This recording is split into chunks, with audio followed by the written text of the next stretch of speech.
Continuing now with ABC News election night coverage here from New York, this is Steve Bell. As of now, the polls in 10 states have closed.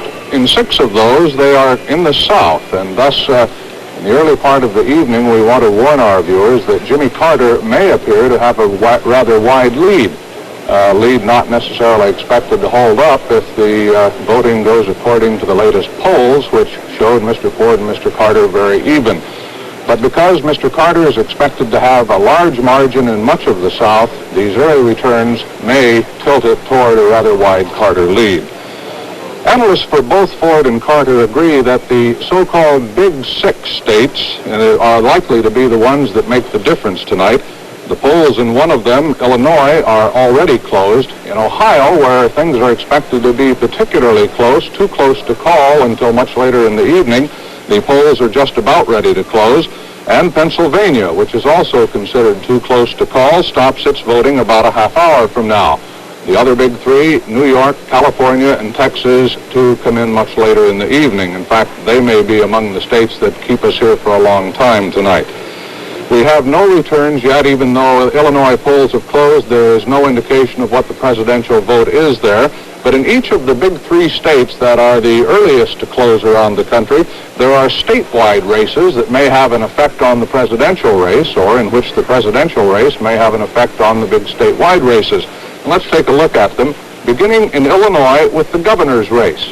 Now there, on the Republican side, the candidate is James Thompson, a particularly attractive former U.S. attorney who spent much of his time in office prosecuting officials from Mayor Daley's Chicago Democratic machine. Thompson also took part in the Spiro Agnew prosecution. He's well known to Illinois voters, and he's considered to be the favorite tonight. Opposing him on the Democratic side for the gubernatorial contest in Illinois is Michael Howlett, a Democrat, Mayor Daley's hand-picked man, and that's causing part of his trouble. He's seen as Mayor Daley's man, which is not necessarily popular outside of Cook County. Howlett beat incumbent Governor Daniel Walker in the primary. That caused some split in the Democratic Party. Walker's now gotten aboard the Howlett campaign train, but there's no indication that that's going to make the difference. Mr. Howlett not only painted as Daley's man, but also irritable in some of the face-to-face debates they had, leaving a bad impression with voters. Whatever, it does boil down in that gubernatorial race in Illinois to what Mayor Daley and his machine in Chicago can do. If they turn out a very big vote, it just might be enough to put Howlett over the top. In Ohio, the senatorial race will be between Republican Robert Taft and Howard Metzenbaum, the Democrat, men who have competed with each other before. Taft, the son of the late Senator Robert Mr. Republican Taft, and he beat Metzenbaum in 1970, but this is considered a race too close to call now. Taft has had some health problems. He's not considered to have a wide base outside the Republican Party. Metzenbaum was a former senator by appointment. He lost to Taft in 1970, then to John Glenn in the 1974 primary. And he has spent heavily on this campaign. It's considered very close. Incidentally, in Cleveland, in Ohio, the voter turnout very big. That could be a helpful factor for the Democrats. Finally, in Pennsylvania, let's look at the Republican race, or the race for the Senate. The Republican candidate, H. John Heinz of the Heinz Pickle and Ketchup family from Pittsburgh, an Ivy League type, a big spender in this campaign. His opponent, William Green, who inherited not so much money, but a name and a political machine from his father, who was the Democratic boss in Philadelphia for many years. This is the seat of Hugh Scott that they're fighting for. ABC News coverage of election night will continue right after this. Fonzie never thought he could lose his cool. You know, you got the prettiest eye.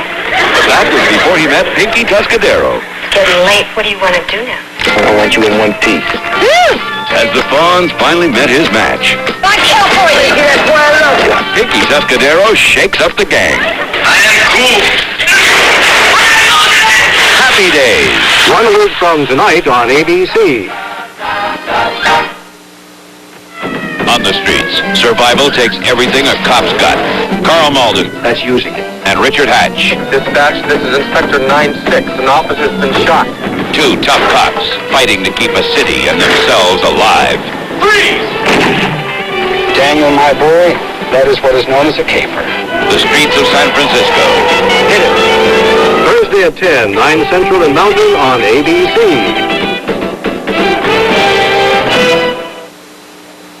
ABC News is now able to project one more state in the presidential contest. This time it's South Carolina. It was expected to go to Carter, not necessarily by a wide margin. It appears now to be going to Carter by what's called a comfortable margin.